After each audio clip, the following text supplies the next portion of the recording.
Good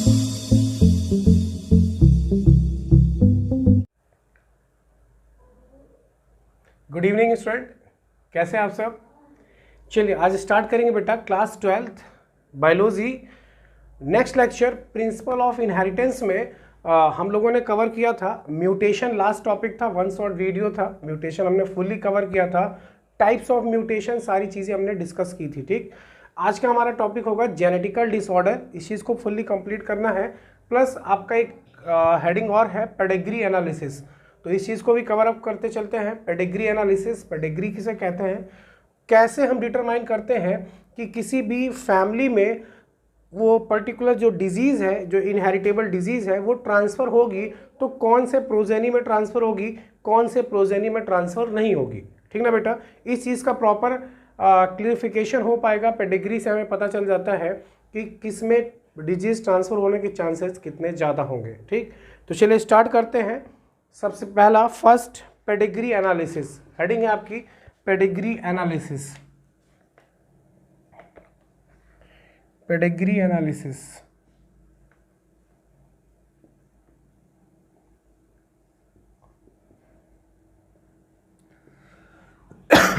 sorry, रही बात इसकी डेफिनेशन की तो क्या लिखेंगे बेटा, a record of inheritance a record of inheritance of certain genetic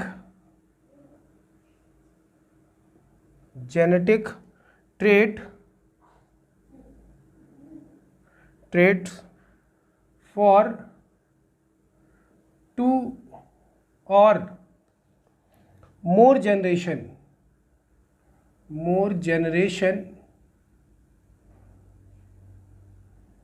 presented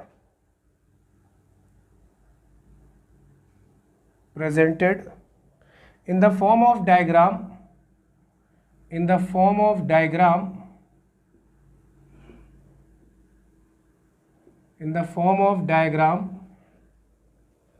or family tree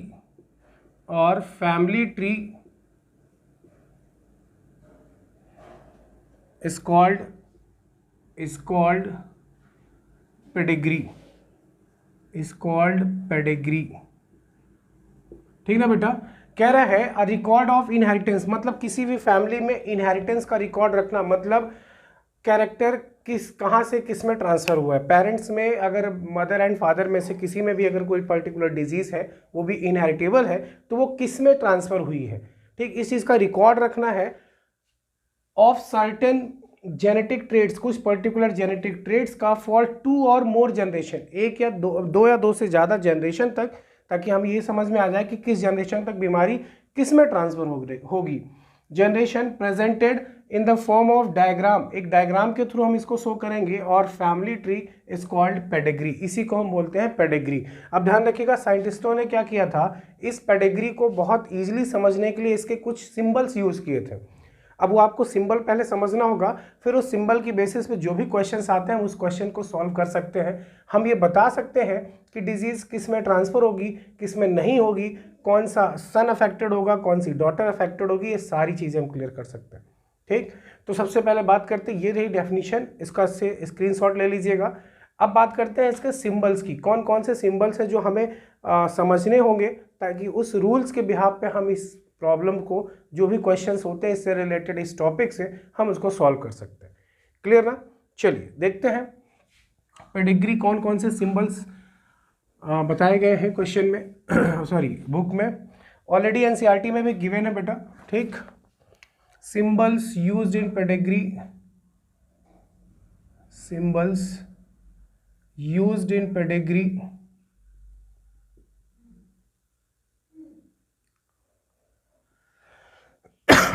first, अगर स्क्वायर बना हुआ है ना बेटा, तो ये मेल है, नॉर्मल मेल, स्क्वायर मतलब नॉर्मल मेल। सर्कल अगर है तो नॉर्मल फीमेल, ठीक ना बेटा, नॉर्मल फीमेल, ये आपको याद रखना पड़ेगा। अगर सर्कल के अंदर डॉट लगा है तो इसे बोलते हैं कैरियर फीमेल, कैरियर फीमेल। और अगर सर्कल या फिर स्क्वायर पूरी तरह से फिल है, इसको पूरी तरह से फिल कर दीजिएगा आप अपनी पेन से जैसे भी, ठीक। और सर्कल को अगर आपने पूरी तरह से फिल कर दिया है तो इसे हम बोलते हैं अफेक्टेड इंडिविजुअल, मतलब ये किसी न किसी बीमारी से सफ़र कर रहे हैं, अफेक्टेड इंडिविजुअल, ठीक ना बेटा, अफेक्टेड इंडिविजुअल। अगर हम बात करें फिफ्थ नंबर की, फिफ्थ नंबर में क्या होगा, ध्यान समझिएगा बेटा। आपने क्या किया, इसको हाफ फिल किया है, हाफ। अगर आपने ऐसा कर दिया या फिर आपने ऐसा कर दिया, हाफ फिल किया, हाफ। यहाँ पे तो पूरा फिल किया था ऊपर, ठीक, तो अफेक्टेड था। यहाँ पे क्या होगा, अगर हाफ कर दोगे तो इसे बोलते हैं हेट्रोजाइगस, हेट्रोजाइगस, ठीक, heterozygous for autosomal recessive, for autosomal recessive, autosomal recessive, ठीक ना बेटा, ये हो जाएगा। अगर कुछ ऐसा सिंबल हो गया तो इसका मतलब होता है डेथ ऑफ इंडिविजुअल, वो मर चुका है। अगर कुछ ऐसा हो जाता है बेटा, ये पूरी तरह से फिल हो, ठीक, और यहाँ पे एक लाइन ऐसे हो, तब इसे बोलते हैं एबॉर्शन, एबॉर्शन, ठीक ना। इस सिंबल को नोट डाउन करिएगा। स्क्वायर मतलब मेल होता है, नॉर्मल मेल है, ठीक, और नॉर्मल मेल है। सर्कल मतलब नॉर्मल फीमेल होती हैं। सर्कल के अंदर डॉट होगा तो कैरियर फीमेल होंगी, मतलब बीमारी एक क्रोमोसोम पे होगी, दोनों पे नहीं होगी। आई बात समझ में। कैरियर मतलब होता है कि एक क्रोमोसोम पे डिजीज को शो किया गया, एक क्रोमोसोम पे डिजीज नहीं है, मतलब इस फीमेल्स को बीमारी है तो, लेकिन वो पता नहीं चलेगी क्योंकि दूसरा क्रोमोसोम प्रॉपरली उसे प्रोटेक्ट करता है। अगर कुछ ऐसा सिंबल आ जाए कि सर्कल या स्क्वायर पूरी तरह से फिल होता है तो अफेक्टेड इंडिविजुअल, मतलब वो पूरी तरह से बीमारी से सफ़र कर रहे हैं। हाफ होता है तो हेट्रोजाइगस और ऑटोसोमल रिसेसिव डिसऑर्डर है, ठीक। और अगर ऐसा कुछ साइन आता है तो इसे बोलते हैं डेथ ऑफ इंडिविजुअल, कुछ ऐसा साइन होगा तो इसे बोलते हैं एबॉर्शन। आई होप आपने नोट डाउन कर लिया होगा बेटा। 7वें नंबर पे कौन सा आएगा, 7 नंबर पे आप ऐसे लिख सकते हो, कुछ ऐसा, इसे बोलते हैं कॉन्सिनेजिनस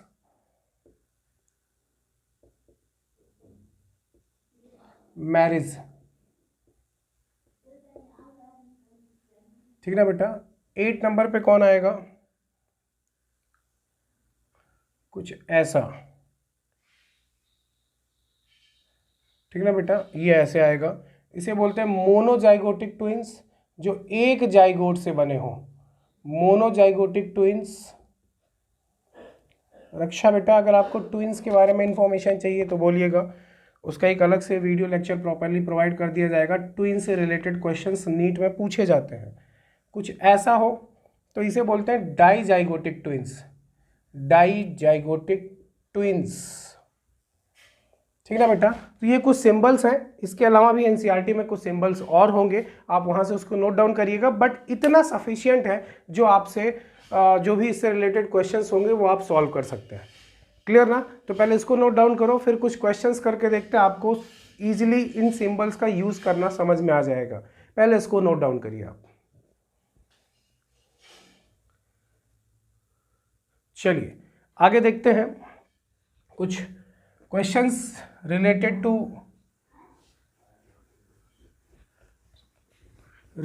टू पेडिग्री। जरा देखते हैं क्या क्या क्वेश्चंस होंगे। जैसे मान लो क्वेश्चन कह रहा है, क्वेश्चन है अहीमोफिलिक mail married with normal female,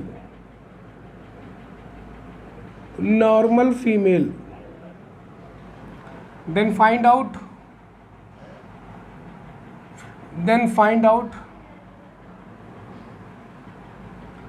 possibility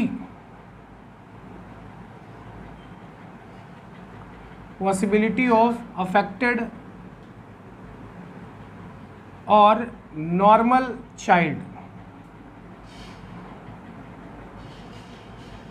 ठीक ना बेटा। कह रहा है बताइए पॉसिबिलिटी कितनी होगी कि कितने बच्चे अफेक्टेड होंगे और कितने बच्चे नॉर्मल होंगे। आई बात समझ में। चलिए जरा देखते हैं।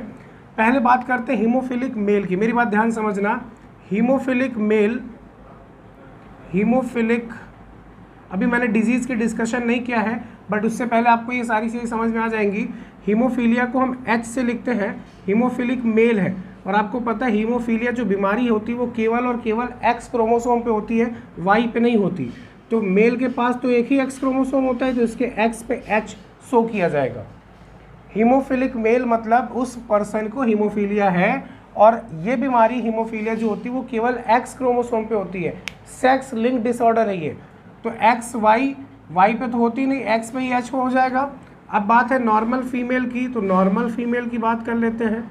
नॉर्मल फीमेल का सेक्स क्रोमोसोम क्या होता है बेटा? X x. क्लियर है? तो पहले इसको आप ऐसे ड्रॉ कर लो पुनेट स्क्वायर मेथड से।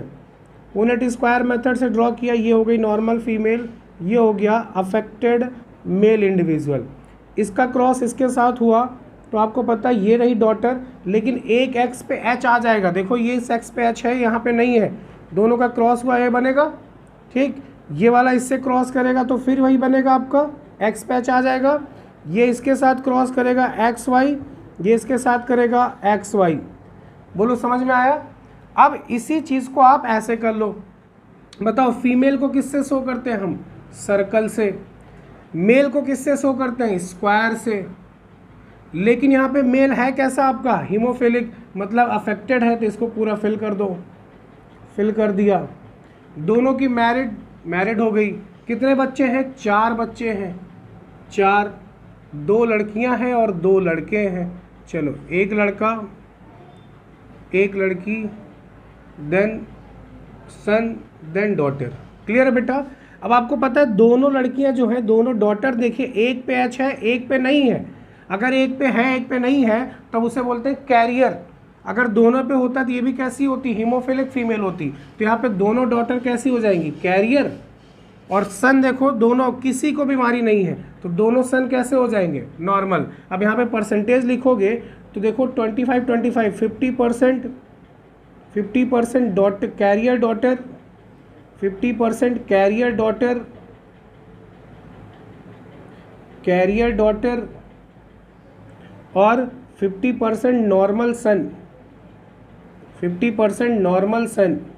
तो ध्यान रखना बेटा, ऐसा क्वेश्चन एग्ज़ाम में आपको पूछा जाता है कि अगर ऐसा है, इनकी मैरिज हुई है, तो बताइए इनके प्रोजेनी में पॉसिबिलिटी कितनी है डिजीज़ ट्रांसफ़र होने की, कौन सा बच्चा नॉर्मल होगा, कौन सा डिजीज़ से सफ़र करेगा, या कौन सी डॉटर कैरियर होगी। ये सारी चीज़ें आपको शो करनी होती है। आ गया समझ में? एक एग्जाम्पल और करके देखते हैं। ठीक, चलिए एक एग्जाम्पल और करके देखते हैं, तब आपको शायद और क्लियर हो जाए। चलो देखते हैं। देखो, अब अब की बार क्या किया हमने? हीमोफिलिक मेल और एक कैरियर फीमेल ले लिया। मान लो एक कैरियर फीमेल ले लिया बेटा, एक कैरियर फीमेल। ठीक, हीमोफिलिक मेल है, मेल हीमोफिलिक है, कैरियर फीमेल, नॉर्मल नहीं, कैरियर फीमेल है, कैरियर फीमेल है। तो कैरियर फीमेल मतलब एक क्रोमोसोम पे रहेगा, एक पे नहीं रहेगा। ठीक, अब क्रॉस कर लो, पहले ऐसे बना लो, आप कहीं रफ पे ऐसे बना लो। फीमेल को इधर दिखा दो, एक्स एक्स, इस पे एच, एक्स वाई, यहाँ पे एच। बताओ इसका इसके साथ क्रॉस होगा तो क्या बनेगा? एक्स से दोनों पे एच आ जाएगा। तो बताओ ये जो डॉटर, डबल एक्स मतलब क्या हुआ? फीमेल यानी डॉटर, और दोनों पे एच है मतलब हीमोफिलिक डॉटर है। ये इसके साथ क्रॉस करेगा तो कैसा आएगा बेटा? X H. ये इसके साथ क्रॉस करेगा तो बताओ कैसा आएगा? X H. और ये इसके साथ क्रॉस करेगा तो कैसा आएगा? नॉर्मल। अब दिखा दो ज़रा, पहले आपको क्या दिखाना है? हीमोफिलिक मेल, हीमोफिलिक मेल दिखा दिया हमने, इस स्क्वायर बनाया, इसको पूरा फिल कर दिया। अफेक्टेड हो गया ना बीमारी से। इसकी शादी हुई, किससे शादी हुई? मैरिज किससे हुई? कैरियर फीमेल, डॉट लगा दिया। इनके 4 बच्चे, ठीक, 4 बच्चों में देखो एक कैरियर डॉटर है, दिख रहा है कैरियर डॉटर, एक नॉर्मल सन है, एक अफेक्टेड सन है जो हीमोफिलिक है, फिल कर दो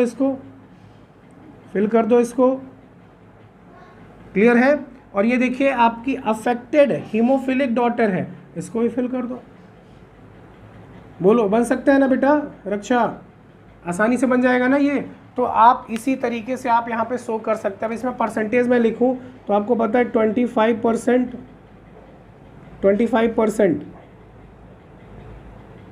हीमोफिलिक सन,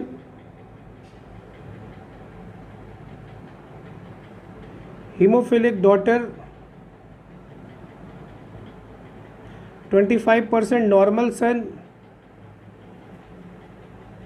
और 25% कैरियर डॉटर।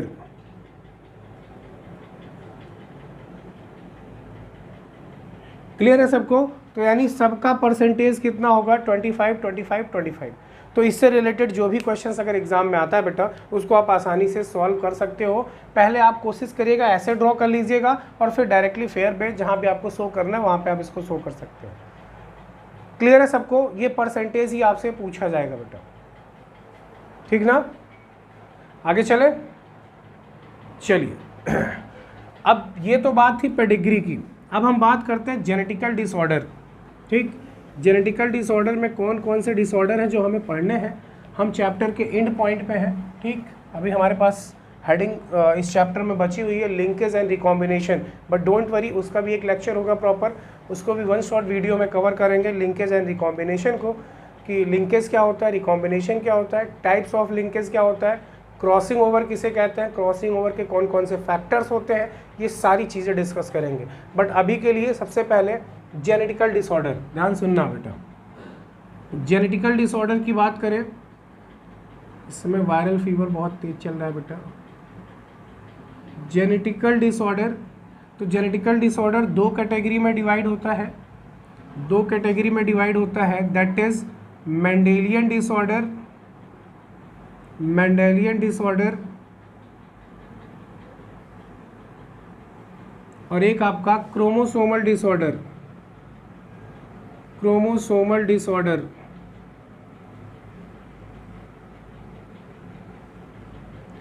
ठीक ना बेटा, क्रोमोसोमल डिसऑर्डर और एक कौन सा है, मेंडेलियन डिसऑर्डर। तो मेंडेलियन डिसऑर्डर का जो कह सकते हो डिजीज़, जो भी इसमें डिजीज़ आएंगी उनको हम पेडिग्री के थ्रू शो कर सकते हैं, उन्हें हम पता कर सकते हैं किस जनरेशन तक किस में ट्रांसफ़र होगा मेंडेलियन डिसऑर्डर में। इसमें क्या है, ये इनहेरिटेबल नहीं होती क्योंकि इनमें जो भी इंडिविजुअल होते हैं वो नॉर्मली स्टेराइल होते हैं। ऐसा सारे में नहीं लेकिन मैक्सिमम में है कि पर्सन स्टेराइल होगा तो उसकी नेक्स्ट जनरेशन आएगी ही नहीं, तो इसकी पेडिग्री की कोई बात ही नहीं होती फिर। ठीक ना बेटा, तो यहाँ पे पेडिग्री प्रॉपर दिख जाएगी, आप कर सकते हो, पेडिग्री फॉलो कर सकते हो, बट यहाँ पे पेडिग्री का कोई ऐसा यूज़ नहीं होगा। आई बात समझ में? यहाँ पे क्रोमोसोम नंबर में चेंज आएगा, क्रोमोसोम नंबर बढ़ सकता है, क्रोमोसोम नंबर घट सकता है। ठीक, और यहाँ पे क्या होगा, उस पर्टिकुलर जीन में चेंज आता है, सेगमेंट में चेंज आता है। ठीक, तो अभी देखते हैं कैसे क्या है, किस में किन चीज़ों में चेंज आ रहा है, जरा देखिए। मेंडेलियन डिसऑर्डर में आपको कौन कौन सी बीमारियां पढ़नी बेटा, एक आपको मिलेगा हीमोफीलिया, दूसरा मिलेगा आपको कलर ब्लाइंडनेस, तीसरा आपको मिलेगा फिनाइल क्यूटोन्यूरिया,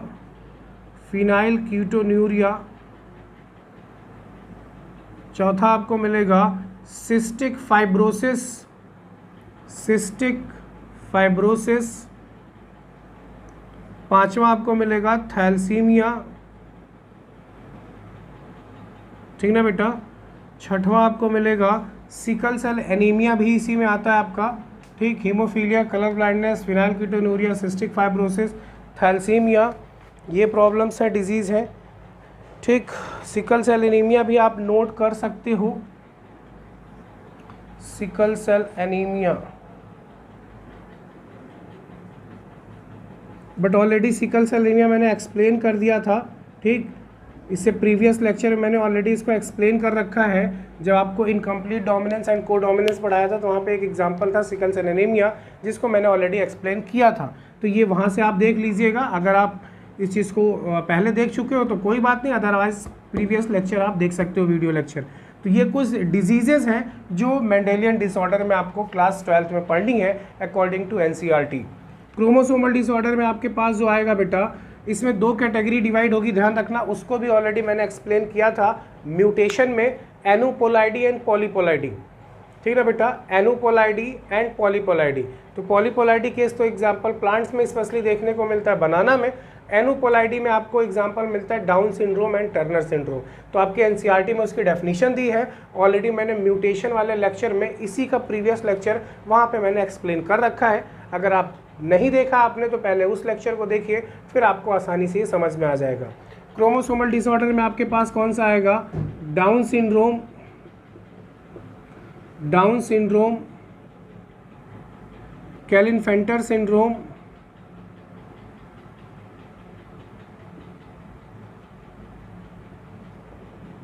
ठीक ना बेटा, एंड थर्ड वन आएगा टर्नर सिंड्रोम, ठीक। कुछ और इंपॉर्टेंट बातें करेंगे जब 1 बाय 1 हम पढ़ना शुरू करेंगे। तो पहले ये फ्लो चार्ट ड्रॉ करिए, जो हमें पढ़ना है, इन सारी डिजीज़ को हमें प्रॉपरली एक्सप्लेन करना है, ठीक।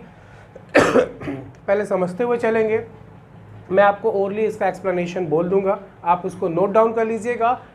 मेन कॉन्सेप्ट है आपको समझ में आना चाहिए, बिकॉज अब की बार जो 12th एग्ज़ाम होगा सीबीएसई पॉइंट ऑफ व्यू से, वो आपका एमसीक्यूज़ होगा, जो आपका हाफ ईयरली यानी फर्स्ट टर्म का एग्ज़ाम होगा नवंबर में, उसमें एमसीक्यूज़ मल्टीपल चॉइस क्वेश्चंस आएंगे। तो मल्टीपल चॉइस क्वेश्चंस यहाँ से बहुत बनते हैं, इवन पूरी बायोलॉजी में मल्टीपल चॉइस क्वेश्चन बहुत से बन जाएंगे बेटा।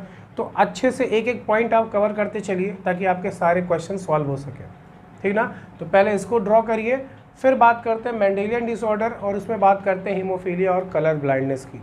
क्लियर ना, पहले इसको आप नोट डाउन करिए। हो गया सबका, आगे चले, चलिए देखते हैं। सबसे पहला फर्स्ट हीमोफीलिया, ठीक। तो मेंडेलियन डिसऑर्डर हम लोग पढ़ रहे हैं बेटा। सबसे पहले बात करते हैं हीमोफीलिया। हीमोफीलिया को नॉर्मली इसे ब्लीडर्स डिजीज़ भी कहा जाता है, ब्लीडर्स डिजीज़ भी कहते हैं इसे बेटा, या फिर इसे रॉयल डिजीज़ भी कहा जाता है, रॉयल डिजीज़ भी कहते हैं, क्योंकि ये क्वीन विक्टोरिया की फैमिली में ऑब्जर्व किया गया था, दैट्स वाई इसे रॉयल डिजीज़ भी कहा जाता है। सबसे पहले बात करें हीमोफीलिया में, तो आप ध्यान रखना, it is a sex linked disorder, ठीक है बेटा, सेक्स लिंक्ड रिसेसिव डिसऑर्डर। आई बात समझ में, सेक्स लिंक्ड डिसऑर्डर है, मतलब ये सेक्स क्रोमोसोम पे प्रेजेंट होता है, और स्पेशली कौन से क्रोमोसोम पे present, only on x chromosome, ठीक। ध्यान रखना, यहाँ पे जो सेक्स लिखा हुआ है इसका मतलब यही है, present only on x chromosome, present only on x chromosome, ठीक ना बेटा। दूसरी चीज़ अगर हम बात करें यहाँ पे हीमोफीलिया होता कैसे है, तो ध्यान रखिएगा, हीमोफीलिया के लिए फीमेल्स कैरियर होती हैं, मतलब फीमेल्स के पास 2 एक्स क्रोमोसोम होता है, जिसमें से एक एक्स पे ये हीमोफिलिक कैरेक्टर होता है, लेकिन ये पूरी तरह हावी नहीं हो पाता क्योंकि उनके पास 2 एक्स क्रोमोसोम होता है, ठीक। दोनों एक्स में से एक एक्स पे होने की वजह से दूसरा एक्स प्रॉपरली अपने कैरेक्टर को हावी रखता है, जिस वजह से फीमेल्स में हीमोफीलिया की कैरेक्टर यानी सिम्टम्स पता नहीं चल पाते। लेकिन मेल्स में जब यही बीमारी ट्रांसफ़र होती है तो मेल्स में तो एक ही एक्स क्रोमोसोम होता है, इसका मतलब अगर ये बीमारी ट्रांसफ़र होगी तो 100% होगी। आई बात समझ में। तो हीमोफीलिया ध्यान रखिएगा, फीमेल्स इसकी कैरियर होती हैं। अगर हम बात करें हीमोफीलिया होता कैसे है, तो बेटा ध्यान रखिएगा, हमारी बॉडी में ब्लड क्लॉटिंग फैक्टर होते हैं, हमारी बॉडी में, ह्यूमन बॉडी में ब्लड क्लॉटिंग फैक्टर होते हैं, वो भी 13 फैक्टर होते हैं। ब्लड क्लॉटिंग फैक्टर 13 फैक्टर्स पाए जाते हैं जो ब्लड को क्लॉट कराने में हेल्प करते हैं, ठीक। मैं यहाँ लिख रहा हूँ, this is caused due to improper function of improper function of blood clotting factor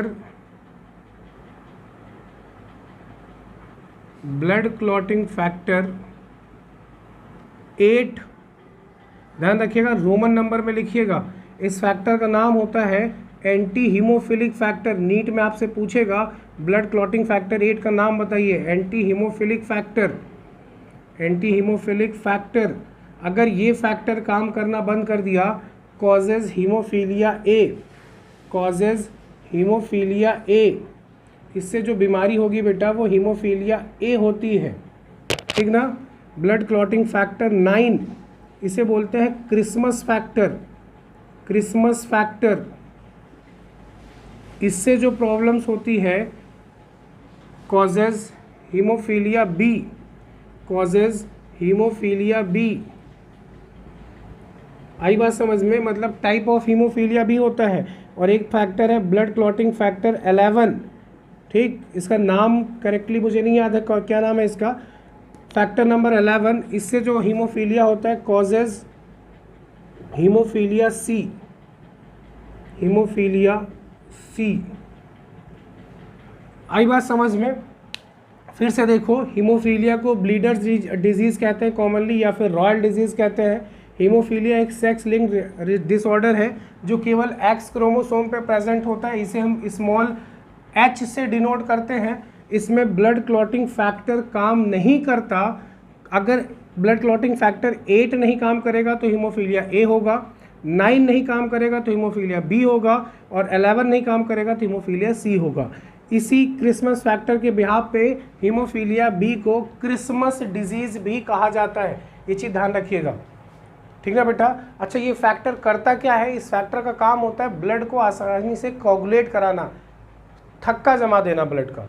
मैंने आपको बताया ब्लड क्लॉटिंग फैक्टर है, हमारी बॉडी में 13 ब्लड क्लॉटिंग फैक्टर होते हैं, जिसमें से 3 आपके सामने दिख रहे हैं, ठीक ना, और इनको रोमन नंबर में लिखा जाता है।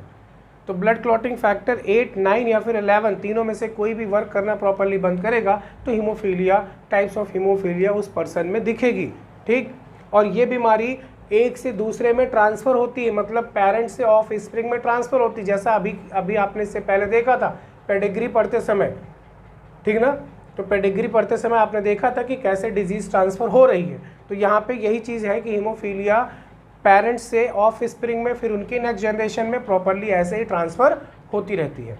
इसमें प्रॉब्लम्स क्या होती है? प्रॉब्लम ये आती है बेटा कि अगर कहीं पे थोड़ा सा भी कट लगा और अगर वो कैरियर नहीं है, अफेक्टेड है, हीमोफिलिक फीमेल या हीमोफिलिक मेल है, और थोड़ा सा भी कहीं कट लगा तो वो ब्लड फिर क्लॉट नहीं होगा, फिर वो ब्लड फ्लो करता रहेगा, फिर उसकी जान बचा पाना बड़ा मुश्किल होता है। आई बात समझ में, ठीक। तो थोड़ा सा भी कट लगने पे बड़ी डेंजरस सिचुएशन हो सकती है ऐसे पेशेंट के साथ। और अगर कैरियर डॉटर है, कैरियर फीमेल है, तो उस केस में क्लॉटिंग होगी, लेकिन थोड़ा देर से होगी, बट हो जाएगी, क्योंकि एक क्रोमोसोम पे हीमोफिलिक फैक्टर होता है, दोनों पे नहीं होता है।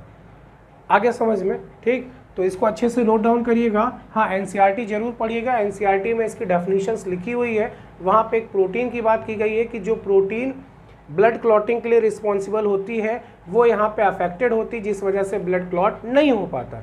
तो वो ब्लड क्लॉटिंग फैक्टर जो है वही प्रोटीन है, और ब्लड क्लॉटिंग फैक्टर कौन सा है? 8, 9 या फिर 11।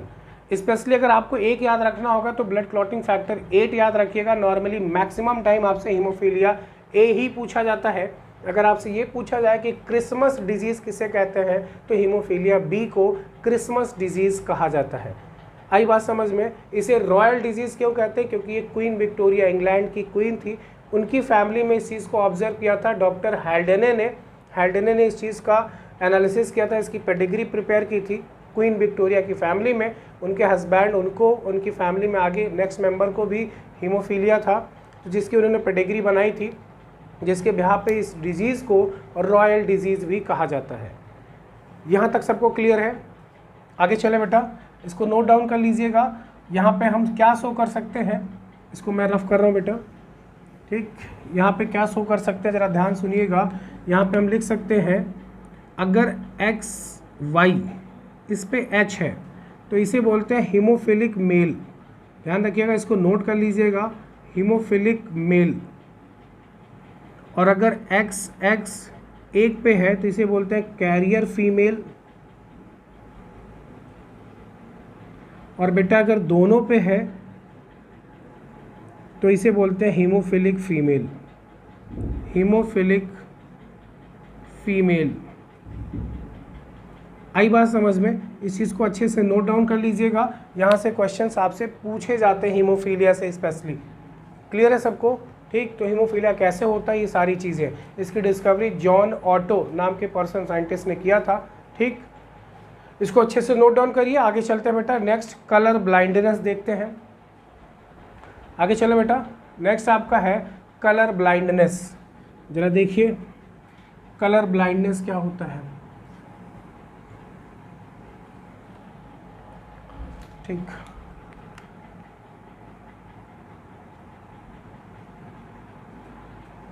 Colour blindness, वर्णांधता। ठीक, इसमें क्या होता है, ये भी एक सेक्स लिंक्ड डिसऑर्डर है, सेक्स लिंक्ड डिसऑर्डर।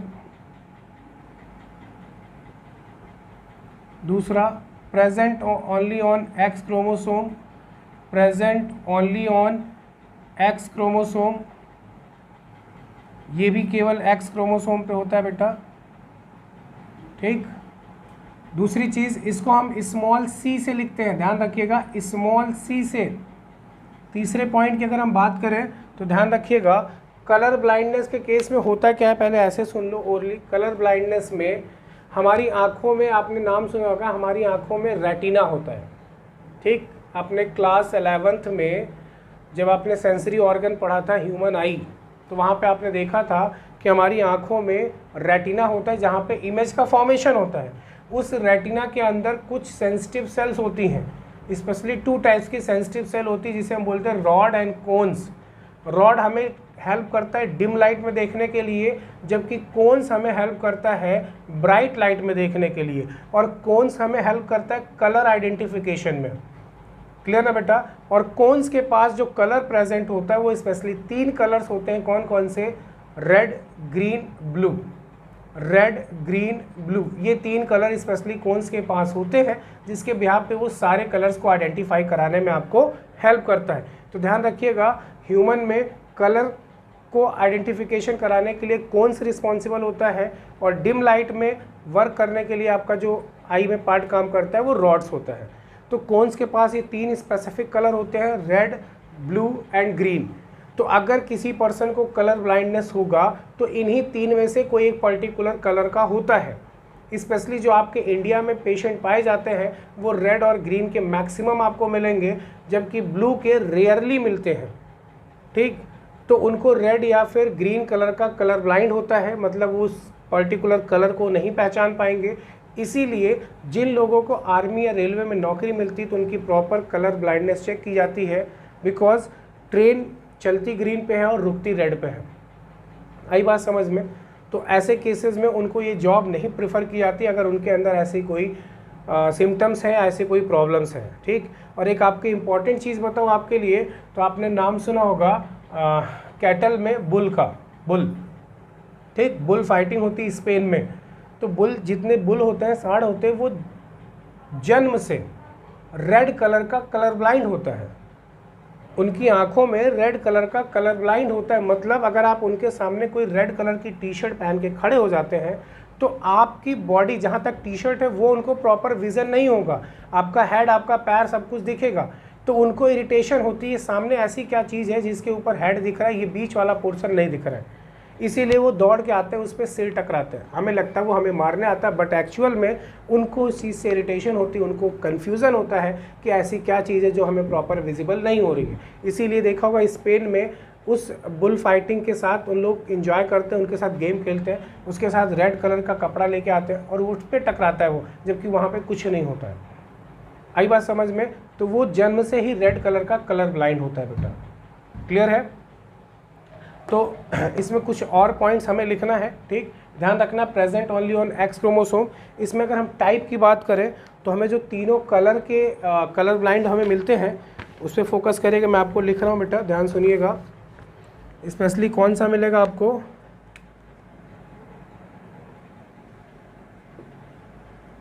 बाकी आप एनसीईआरटी से लिख लीजिएगा, डेफिनीशन जो है वो एनसीईआरटी से आप लिखिएगा, ज़्यादा बेटर होगा बेटा।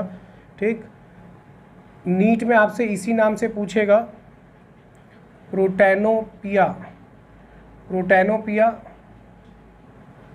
सेकेंड, ट्राइटैनोपिया,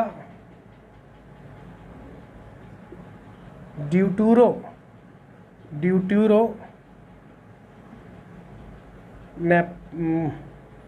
नोपिया। ठीक ना बेटा।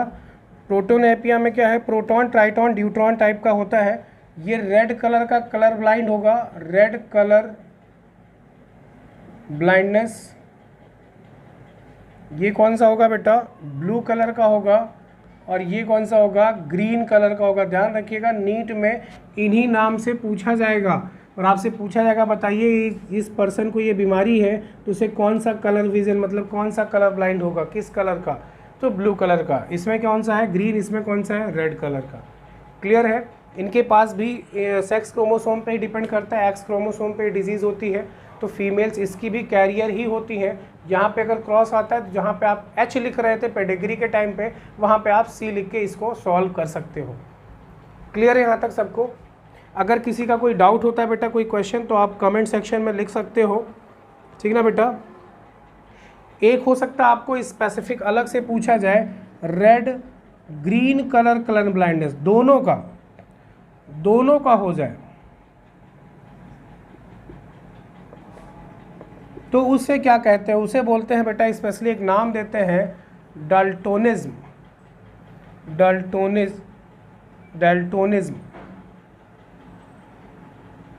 ठीक ना बेटा। तो नीट में आपसे इस टाइप के क्वेश्चंस पूछे जाते हैं, इसको अच्छे से नोट डाउन करिएगा। और कहीं भी किसी का कोई क्वेश्चन होता है तो आप कमेंट सेक्शन में लिख सकते हैं। चलिए आगे देखते हैं। ये तो बात थी हीमोफीलिया और कलर ब्लाइंडनेस की। नेक्स्ट डिजीज़ की तरफ चलते हैं बेटा। चलिए देखो, नेक्स्ट आपको डिजीज़ मिलेगी फिनाइल कीटोन्यूरिया। ठीक है बेटा, ये मिलेगा। एक मिलेगी आपको एल्केप्टोनूरिया,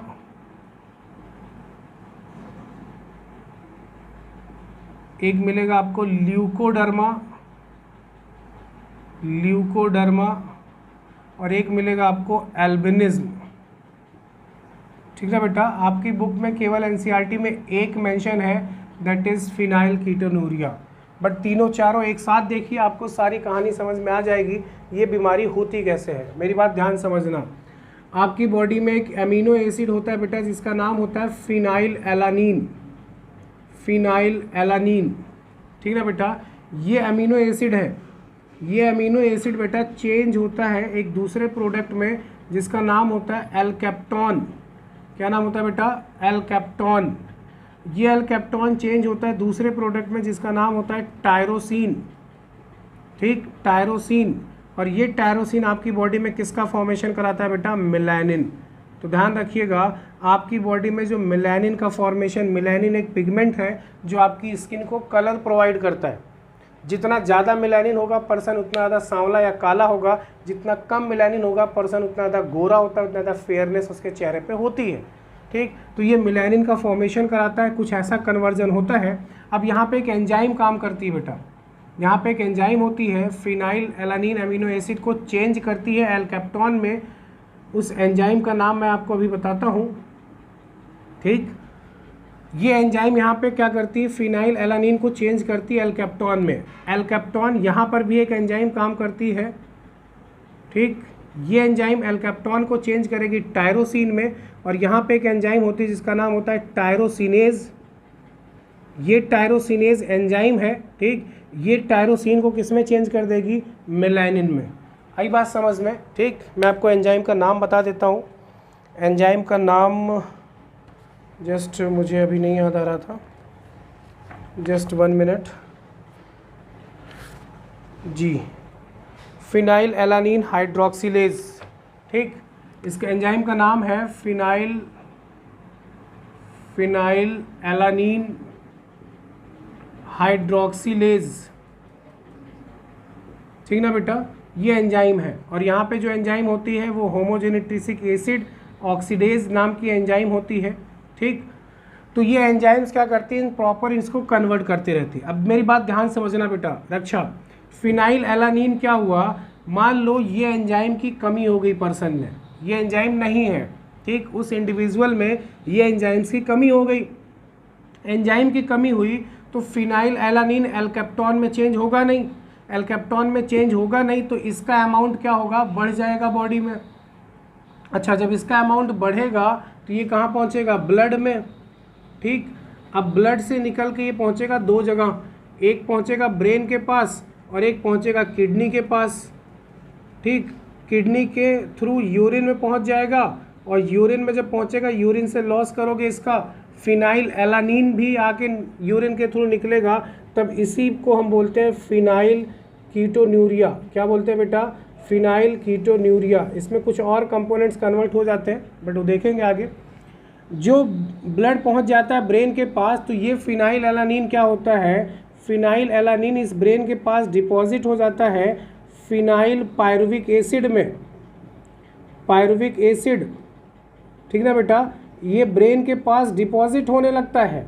ध्यान रखिएगा, फिनाइल एलानीन का कन्वर्जन हो जाता है फिनाइल पायरुविक एसिड में, जो क्या करता है, ब्रेन की एक्टिविटी को सप्रेस कर देता है और बच्चे का आईक्यू लेवल कम कर देता है, बच्चा मेंटली डिस्टर्ब हो जाता है, मेंटल रिटार्डेशन। ध्यान रखिएगा, आप एनसीईआरटी पढ़ोगे तो वहाँ आपको मिलेगा कि phenyl alanine phenyl pyruvic acid में कन्वर्ट हो जाता है, जो जाके ब्रेन के पास डिपॉजिट होता है, जिस वजह से ब्रेन की एक्टिविटी सप्रेस हो जाती है और उस पर्सन में, उस बच्चे में मेंटल रिटार्डेशन, इस चीज़ के सिम्टम्स दिखने लगते हैं, उसका आईक्यू लेवल कम हो जाता है।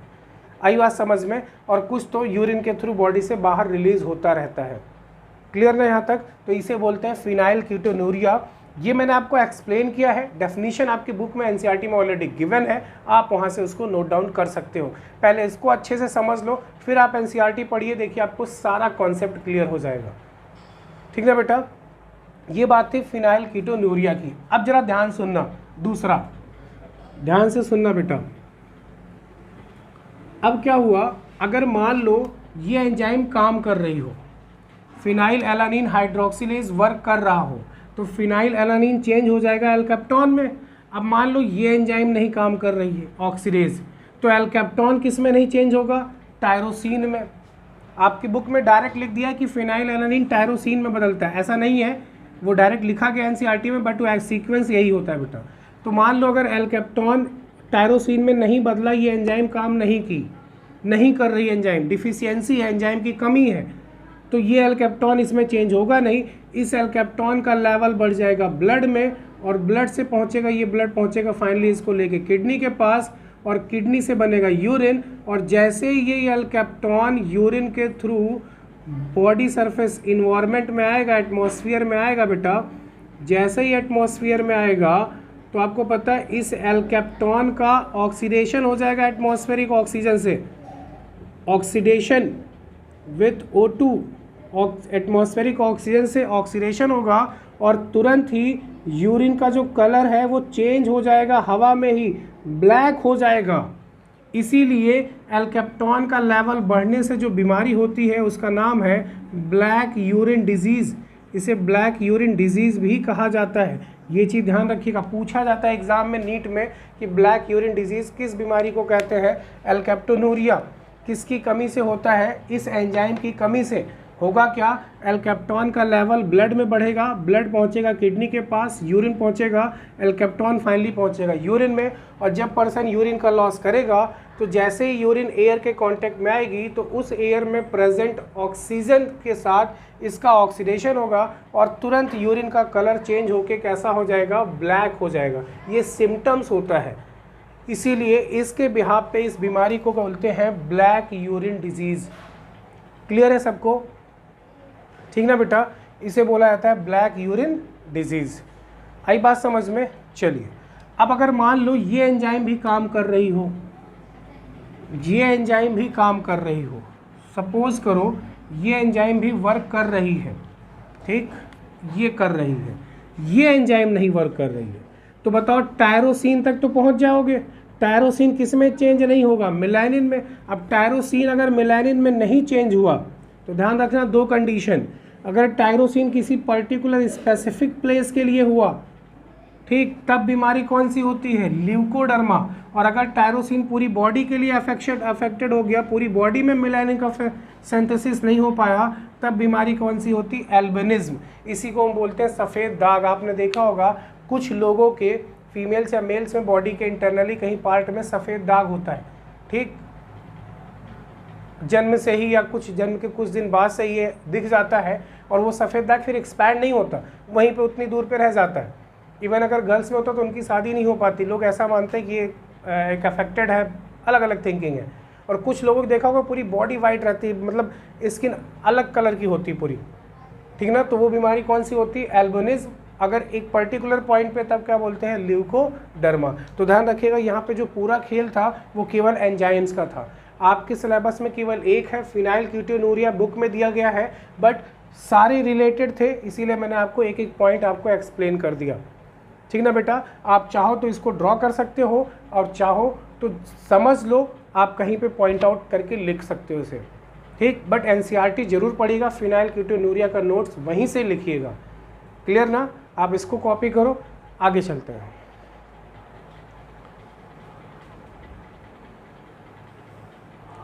ओके बेटा, नेक्स्ट आपका है, ये तो बात थी फिनाइलकीटोनुरिया, नेक्स्ट डिजीज़ है सिस्टिक फाइब्रोसिस एंड थैलेसीमिया। चलिए वो भी देखते हैं हम लोग, ठीक, सिस्टिक फाइब्रोसिस एंड थैलेसीमिया देखते हैं ज़रा। सिस्टिक फाइब्रोसिस और थैलेसीमिया, मैं स्पेलिंग करेक्ट लिख दे रहा हूँ इस बार।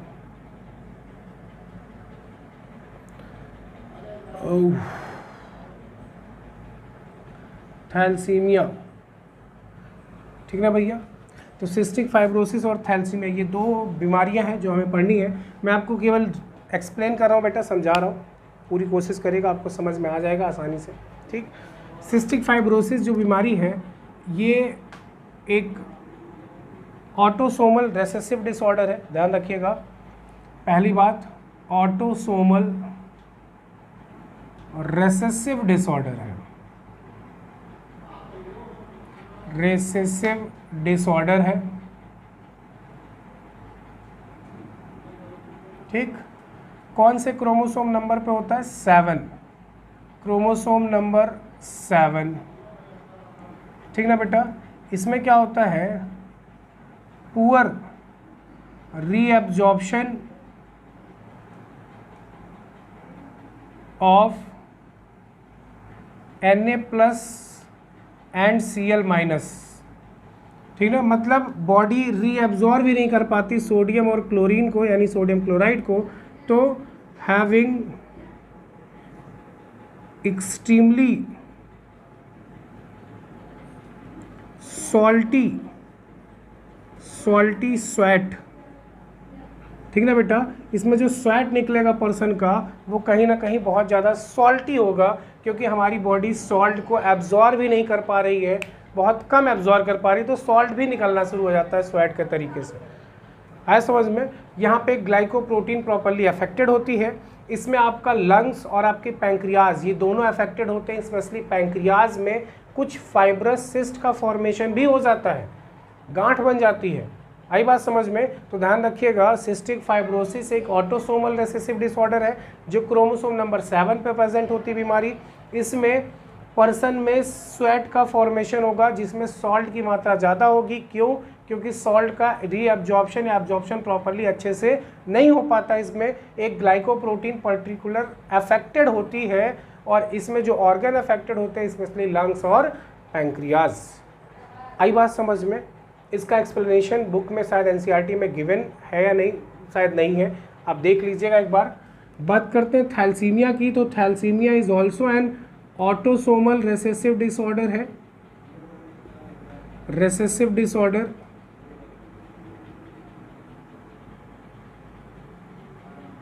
रेसेसिव डिसऑर्डर,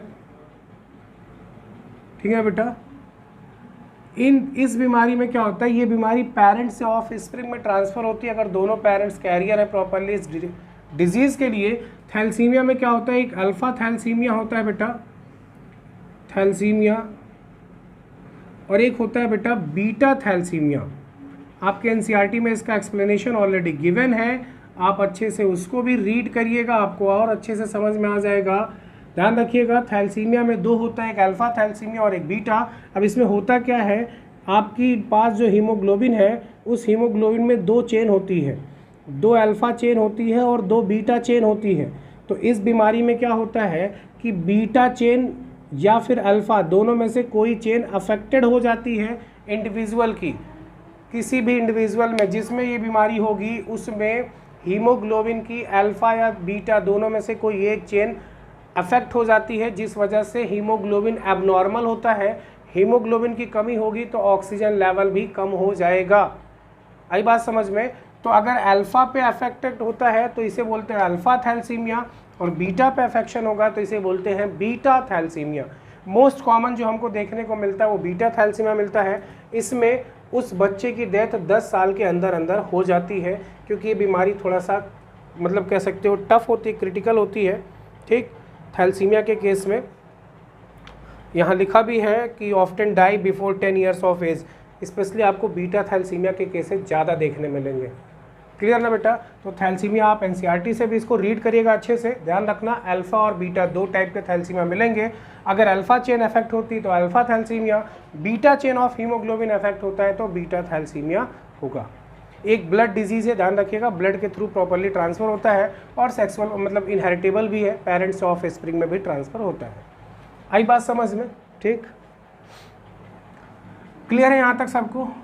चलिए, ये तो बात थी बेटा मेंडेलियन डिसऑर्डर की। बात करते हैं क्रोमोसोमल डिसऑर्डर। ठीक, क्रोमोसोमल डिसऑर्डर की अगर हम बात करें, ध्यान सुनना बेटा, क्रोमोसोमल डिसऑर्डर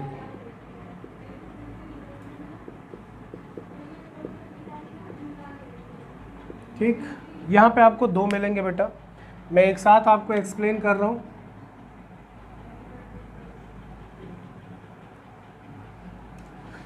आपको मिलेगा एक डाउन सिंड्रोम, जिसको डाउन नाम के साइंटिस्ट ने डिस्कवर किया था, कैलिन-फिंटर सिंड्रोम,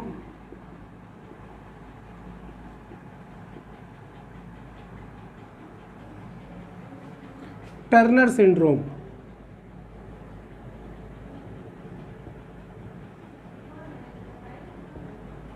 ठीक ना बेटा? डाउन सिंड्रोम की अगर हम बात करें, occur in both male and female, दोनों में बीमारियां हो सकती हैं। ओनली इन मेल, ये केवल मेल में बीमारियां होती हैं, और ये केवल फीमेल्स में, ओनली इन फीमेल। ठीक ना बेटा? Only in female. इसमें क्या होगा, trisomy of chromosome number 21, chromosome number 21, ध्यान रखिएगा 21 नंबर पे चेंज आ जाता है, एक एडिशनल कॉपी हो जाती है, जिसकी वजह से इस बच्चे में, चाहे वो लड़का हो चाहे लड़की, इसमें कुछ कैरेक्टर अलग ही अपीयर होना शुरू हो जाते हैं। कौन कौन से?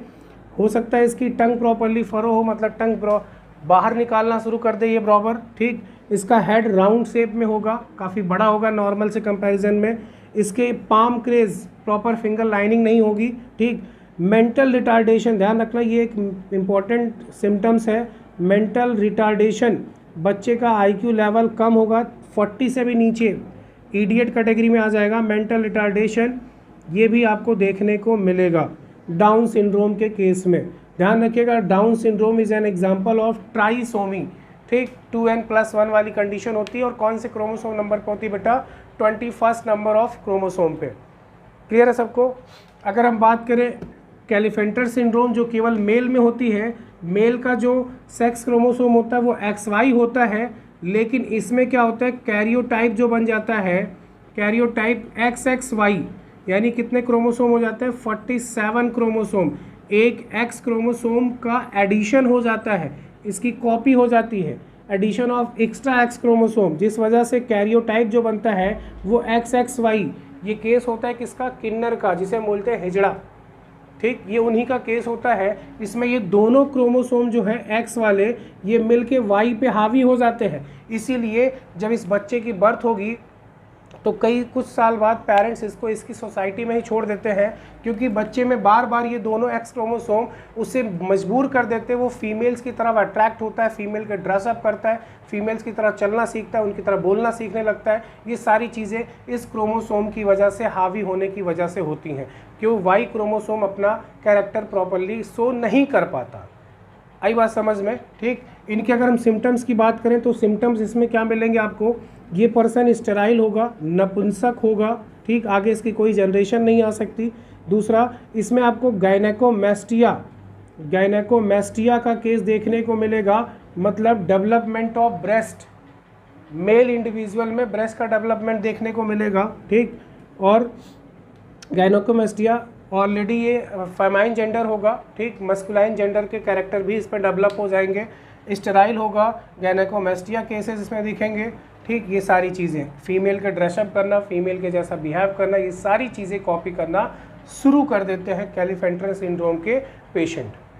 आई बात समझ में? जो मैं अब आपको बता रहा हूँ, अब बताने के बाद तुरंत अपनी NCERT रीड करिए, आपको सारा कॉन्सेप्ट क्लियर हो जाएगा बेटा। रही बात टर्नर सिंड्रोम की, तो टर्नर सिंड्रोम का जो कैरियोटाइप होता है बेटा, वो कैरियोटाइप कुछ इस तरह हो जाता है। इसमें loss of x chromosome X0, loss of x chromosome, एक एक्स क्रोमोसोम लॉस हो जाता है। ठीक ना बेटा? आई बात समझ में? क्रोमोसोम लॉस हो जाता है तो ध्यान रखिएगा, इसका जो कैरियोटाइप होता है वो X0 होता है। इसमें फीमेल स्टेराइल होती है, स्टेराइल फीमेल। ठीक, नो पीरियड्स, इसमें कोई पीरियड उसका नहीं आएगा। ठीक, ब्रेस्ट का डेवलपमेंट नहीं होगा। ठीक, वो आगे चल के कभी माँ नहीं बन सकती। बट ध्यान रखना, इसकी खूबसूरती पे कोई इफेक्ट नहीं पड़ेगा। यहाँ पे इफेक्ट पड़ रहा था, पूरा जेंडर ही चेंज होने का मतलब हावी हो जा रहा था पूरी तरह से। यहाँ पे क्या होगा, इस फीमेल की हाइट, इसकी मेंटालिटी, इन सब पे ज़्यादा कोई खास इफेक्ट नहीं दिखता। बस हाँ, ये रहता है कि इसमें ब्रेस्ट का डेवलपमेंट नहीं होगा। ठीक, आगे चल के कभी माँ नहीं बन सकती, इसमें पीरियड्स नहीं होंगे, MC नहीं आएगी। ठीक ना? जो ओवरी होती है वो रूडिमेंट्री हो जाती है। ठीक ना बेटा? लेकिन कैरेक्टर्स टोटली फीमेल्स के ही रहते हैं। इस फीमेल को देख के कोई ये नहीं कह सकता ये फीमेल इस बीमारी से सफ़र कर रही होगी। आई बात समझ में? इसकी सुंदरता, इसकी बॉडी फिटनेस, इसकी फिजिकल एक्टिविटी पे कोई इफेक्ट नहीं दिखेगा एक्सटर्नली। आई बात समझ में? तो ये क्रोमोसोमल डिसऑर्डर जो आपके NCERT में गिवन है वो स्पेशली 3 है, डाउन सिंड्रोम, क्लेफेंटर और टर्नर। क्वेश्चंस यहाँ से जरूर पूछे जाएंगे, एक एक पॉइंट अच्छे से नोट कर लीजिएगा। MCQs क्वेश्चंस आएंगे इस बार। नीट पॉइंट ऑफ व्यू से अगर आप अपने आप को प्रिपेयर कर रहे हैं तो ये पॉइंट बहुत इंपॉर्टेंट है, ये टॉपिक। और CBSE का जो नवंबर में एग्जाम है बेटा, वो भी आपके ऑप्शनल होंगे, मल्टीपल चॉइस होंगे, तो वहाँ पे भी क्वेश्चंस यहाँ से पूछे जाते हैं। जैसे पूछ सकता है आपसे डाउन सिंड्रोम किसका एग्जाम्पल है? ट्राइसोमी कौन से क्रोमोसोम नंबर पे होता है? 21 नंबर पे। ठीक ना? किसने डिस्कवर किया था? लैंग डाउन ने डिस्कवर किया था। क्या क्या सिम्टम्स होते हैं ये पूछ सकता है। गायनेकोमैस्टिया किस डिजीज का सिम्टम होता है? क्लेफेंटर सिंड्रोम का। कौन से मतलब कैरियोटाइप कैसा होता है? XXY होता है। XO किसका कैरियोटाइप होता है? Turner syndrome. ये बीमारी केवल फीमेल में होती है, ये बीमारी केवल मेल्स में होती है। आई बात समझ में? अगर आपको नोट डाउन करना है तो इसको आप नोट कर सकते हो, अदरवाइज कुछ और इम्पॉर्टेंट टॉपिक है उस पर डिस्कस करते हैं। NCERT जरूर पढ़िएगा। ठीक, नेक्स्ट जो हमारा टॉपिक बचेगा वो है बेटा लिंकेज और रिकॉम्बिनेशन। वन शॉर्ट वीडियो में उसको भी फुल्ली कवर करेंगे, प्रॉमिस रहा आपसे। आप पहले इसको नोट डाउन करिए।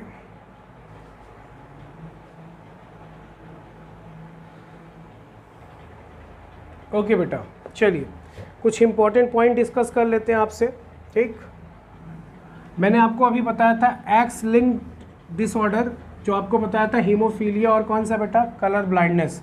अगर कोई आपसे ये पूछे कोई ऐसी बीमारी बताइए जो केवल वाई क्रोमोसोम पे प्रेजेंट होती है, ठीक, वाई लिंक डिसऑर्डर, ऐसी बीमारी जो केवल वाई क्रोमोसोम, जो केवल मेल्स को होती है, फीमेल्स को नहीं होती, कौन सी बीमारी है? हाइपरट्राइकोसिस। कौन सी बेटा?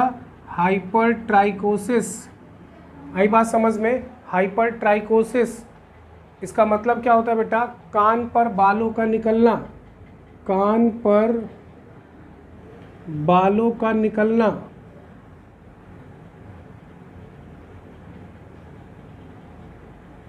ठीक है ना बेटा, कान पर बालों का निकलना। अगर आपके ग्रैंडफादर को जिस एज में ये सिम्टम्स दिखेंगे उसी एज में आपके फादर को, फिर उसी एज में आपको भी दिखेगा। दूसरी बीमारी कौन सी है? बाल्डनेस, बाल्डनेस गंजापन बोलते हैं इसे। ये दोनों बीमारियां मेल्स में ही होती हैं, फीमेल्स में बीमारियां नहीं होती। इसे बोलते हैं वाई लिंक्ड डिसऑर्डर, केवल वाई क्रोमोसोम पे होती है। ठीक ना बेटा, इसको नोट डाउन कर लीजिएगा। कुछ इंपॉर्टेंट पॉइंट्स की बात और करते हैं। आपको मैं बता दूं कौन कौन से डिजीज़ कौन से क्रोमोसोम नंबर पे होती है, तो ध्यान से सुनिएगा। कहीं नोट करना है तो आप नोट कर लीजिएगा। जैसे सिकल सेल एनीमिया एक ऑटोसोमल रेसेसिव डिसऑर्डर है। याद रखना, ये पॉइंट पूछा जाता है कौन सा डिसऑर्डर है। Sickle cell anaemia autosomal recessive disorder है, chromosome number 11। Phenylketonuria autosomal recessive disorder है, क्रोमोसोम नंबर 12। ठीक। Cystic fibrosis autosomal recessive disorder है, क्रोमोसोम नंबर 7। ठीक ना बेटा, क्लियर है सबको? अगर हम बात करें एल्केप्टोनूरिया, एल्केप्टोनूरिया, ठीक, तो आपने पढ़ा था डिजीज़ ये एंजाइम की कमी से होती है। Albinism chromosome number 11। ठीक ना, chromosome number 11। Edward syndrome trisomy of 18th chromosome, trisomy of 18th chromosome. Patau syndrome trisomy of 13th chromosome. ठीक ना बेटा, अगर आपसे कोई ये पूछ ले सुपर मेल का कैरियोटाइप क्या होगा, हमने कैलिफेंटर सिंड्रोम का कैरियोटाइप पढ़ा XXY। सुपर फीमेल का कैरियोटाइप क्या होता है? 4 टाइम्स X। क्लियर ना बेटा? जैकब सिंड्रोम और सुपर मेल को जैकब सिंड्रोम बोलते हैं। इसका जो कैरियोटाइप होता है उसे बोलते हैं, कैरियोटाइप क्या होता है देख लो, जैकब सिंड्रोम। इसको कॉमनली क्रिमिनल सिंड्रोम भी कहा जाता है। आप नीट पॉइंट ऑफ व्यू से हैं बेटा, बहुत इंपॉर्टेंट है ये। क्रिमिनल सिंड्रोम क्या होता है? Karyotype AA autosome plus XYY। अच्छा बेटा, नोट कर लीजिएगा, जैकब सिंड्रोम पूछा जाता है ये। क्लियर ना बेटा? चलिए, आई होप यहाँ तक आपको समझ में आ गया होगा। ये लेक्चर प्रॉपरली आपको फुल्ली आप सेटिस्फाई होंगे, मैं आशा करता हूँ। नहीं होते बेटा अपना रिस्पॉन्स ज़रूर लिखिएगा, पॉजिटिव नेगेटिव जो भी रिस्पॉन्स होता है। मिलते हैं नेक्स्ट लेक्चर में लिंकेज एंड रिकॉम्बिनेशन के साथ। तब तक के लिए आप इस लेक्चर को प्रॉपरली अटेंड करिए, अपना नोट्स प्रिपेयर करिए, और कोई डाउट होता है तो कमेंट सेक्शन में आप लिख सकते हो बेटा। मिलते हैं नेक्स्ट लेक्चर में। थैंक यू बेटा।